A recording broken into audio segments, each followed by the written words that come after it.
ओम शांति।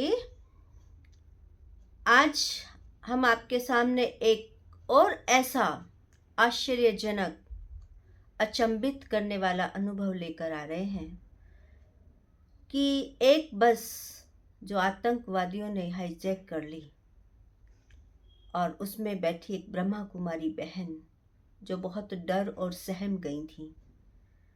लेकिन क्या हुआ, कैसे हुआ, क्या इसे मैजिक कहेंगे या बाबा की साथ और हाथ, उसकी छत्र छाया, कैसे उस आतंकवादी का मन पलट गया, कैसे एक ब्रह्मा कुमारी बहन में उन्हें अपनी बेटी दिखाई देने लगी। और जो आतंकवादी हाईजैक करने के लिए आए थे, जिन्होंने बहुत लोगों को नुकसान किया, वही एक बहन के रक्षक बनकर उनको सुरक्षित सेंटर तक छोड़ गए। तो ऐसा ही एक अनुभव आपके सामने हम ला रहे हैं सूरजमुखी दीदी का। तो आइए सुनते हैं उनकी कहानी, उनकी जुबानी। ऐसे ही बहुत सारे अनुभव भी हैं जो हम आपको स्टेप बाय स्टेप, धीरे धीरे आपके सामने लाते रहेंगे। उसके लिए आप हमारे चैनल को सब्सक्राइब जरूर कीजिएगा। वीडियो पसंद आए तो लाइक और कमेंट कीजिएगा। तो आइए सुनते हैं दीदी सूरजमुखी की कहानी, उनकी जुबानी। ओम शांति। आज आपके सामने एक और ऐसा अनुभव है कि जो रोंगटे खड़े कर देने वाला है। मैं सूरजमुखी उत्तराखंड में रहती हूँ। ये 90 के आसपास की बात है। उस समय उत्तराखंड में आतंकवाद का बड़ा प्रकोप चल रहा था। तो एक बार मैं काशीपुर गई हुई थी और काशीपुर से लौट रही थी, क्योंकि उस समय इतने सड़कें अच्छी नहीं थी, इतने साधन अच्छे नहीं थे। तो दोराहे पर आकर बस रुक गई और बस रुकी तो फिर दूसरी बस बदलनी थी। तो बस रुकी रही, मैं दूसरी बस में बैठ के आई रही थी। थोड़ा सा देर हो गई थी, मुझे याद नहीं आ रहा है किस कारण से देर हो गई थी, बस नहीं मिली। तो वो बस सिटी बस थी, कोई रोडवेज की बस नहीं थी। उस बस को एक इंटीरियर में आते ही, जंगलात आते ही कुछ लोगों ने घेर लिया और घेर कर एक खेत से मेरे को वो ले गए। उस समय तो पता नहीं चल रहा था, आराम से बस चली गई, जैसे किसी ने कनपट्टी पे बंदूक रखी हो और वो बस आराम से चली गई। और धीरे धीरे लोग उतरने लगे और कुछ कंबल ओढ़े हुए लोग थे और वो कंबल ओढ़े हुए, मुंह मुंह छिपा हुआ था उन्होंने। उनके सबके हाथों में गन थी। वो जो AK-47 कहते हैं, जो जो मैंने देखी भी है, इसी तरह की कुछ थी, लंबी बंदूक नहीं थी। उन्होंने खट खट वो बंदूकें चलाई और मैंने लोगों को तड़पते तड़पते मरते हुए देखा। उन्होंने मारा ही नहीं, ढेर लगा दिया लोगों को मार मार के। और बस में एकदम तो मरे नहीं, तड़प रहे थे, कोई हिल रहा था, कोई कैसे कोई कैसे। अब मैं तो, मुझे लगा, मैं खड़ी थी, लेकिन मुझे एक बार को तो फील हुआ मुझे भी मार दी गोली। और मुझे एक सेकंड मैंने फील किया, मैं अपने शरीर के अंदर एक आत्मा का अनुभव कर रही थी और शिव बाबा मुझे दिखने लगा। मुझे पल भर के लिए लगा था कि मैं भी हूं नहीं, और मैं कुछ नहीं देख रही थी, शायद मेरी आंख बंद हो चुकी थी। थोड़ी सी देर के बाद उन एक आतंकवादी ने आकर मुझे गले से जैसे लगाया हुआ था और मेरी कमर थपथपा रहा था, गुड गर्ल गुड गर्ल।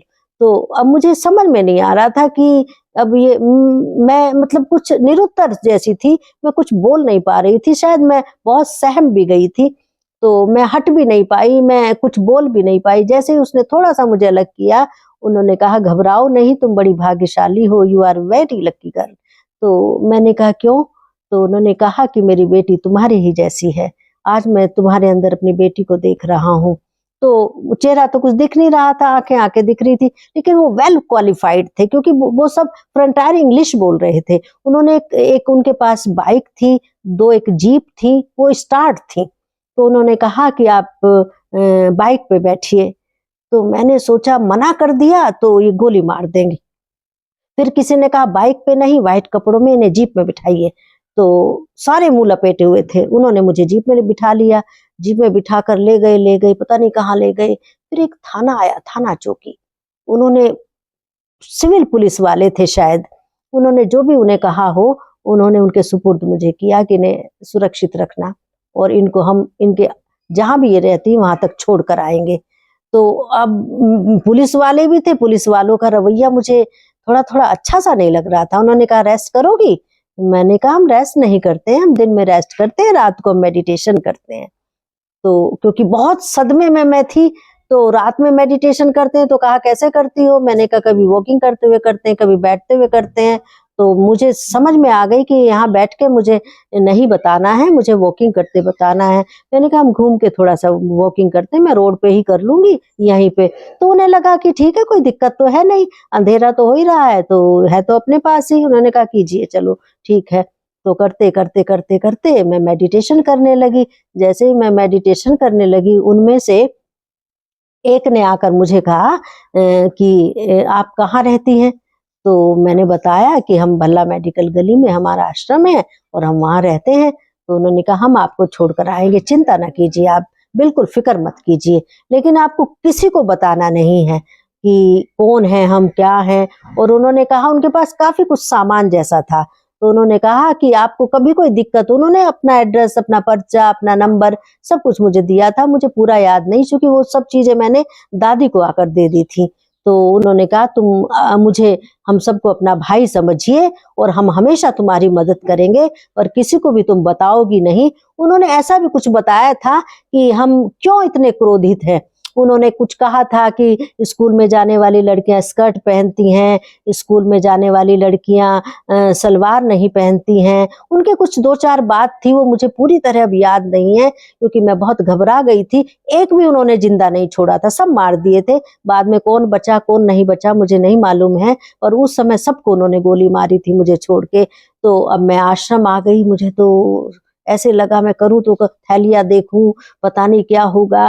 खैर कुछ भाग्य था कि कुछ दिन बाद हमें माउंट आबू आना था, और माउंट आबू भी कोई हम रिजर्वेशन से तो आते नहीं थे, तो स्लीपर से ही आते थे। तो उसको संभाले मैं माउंट आबू लाई, मैंने दादी जी को दिया। तो ये बहुत अखबारों में बहुत निकला था कि ब्रह्मा कुमारी की जान बची, बहुत तरह-तरह से निकला था, और आतंकवाद तो था ही, छाया हुआ था, रोज कहीं न कहीं कुछ-कुछ होता था। तो दादियों ने भी इस बात का अचंभा माना, तो सबने कहा कि इसको मुझसे सुनवाया भी गया मेडिटेशन हॉल में माउंट आबू के, कि अपना अनुभव सुनाइए। तो मैंने वहाँ भी अपना अनुभव ये सुनाया, क्योंकि ये अनुभव नहीं है, हकीकत है, गुजरी अनुभव तो वो होता है जो व्यक्ति कहीं सरलता से अनुभव कर लेता है। आप सोचिए 50-60 लोग बस में सवार थे, अब वो सारे मार दिए गए, कोई भाग भी नहीं पाया खेत से, और मुझे उन्होंने गोली नहीं मारी। लेकिन मैं उस समय सोचती हूँ कि मेरे साथ कौन था। अब हम कह देते हैं भगवान साथ होते हैं, भगवान हमारी मदद करते हैं, लेकिन हम कहते हैं, जब हम अनुभव करते हैं ये तब ही संभव है, क्योंकि परमात्मा साथ तभी होता है जब आप उनका आह्वान करते हैं। परमात्मा सुपर सत्ता है, परमात्मा सुप्रीम है, बिना निमंत्रण के, बिना आपके आह्वान के। आप बताइए कोई चीफ गेस्ट हो और आप उसे सोचे अपने आप आके बैठ जाएगा चेयर पर और हम उसे गुलदस्ता देंगे। चीफ गेस्ट को भी अनाउंसमेंट किया जाता है कि अपनी सीट ग्रहण करें, आइए आप बैठिए। तो परमात्मा हमारा इंतजार करते हैं कि कब हम उन्हें याद करें, कब उनका आह्वान करें, कब अपने पास उन्हें बुलाएं। परमात्मा से हमारा सदा का अविनाशी नाता है, उनकी भी तो कुछ अपेक्षा है। हमारा सारा जीवन, सारा कल्प, हर जन्म में हमारी उम्मीदें रहती हैं, हमारी अपेक्षाएं रहती है, लेकिन परमात्मा की भी तो हमसे अपेक्षा रहती है, और वो इतनी बड़ी अपेक्षा नहीं है, बस इतनी है कि बच्चे मुझे हमेशा याद करें, हमेशा भी नहीं, कम से कम वक्त पे तो याद करें। तो ये वक्त पे हमने परमात्मा को याद किया, और आप समझ सकते हो, इसको अनुभव कर सकते हो कैसा रहा होगा। ओम शांति।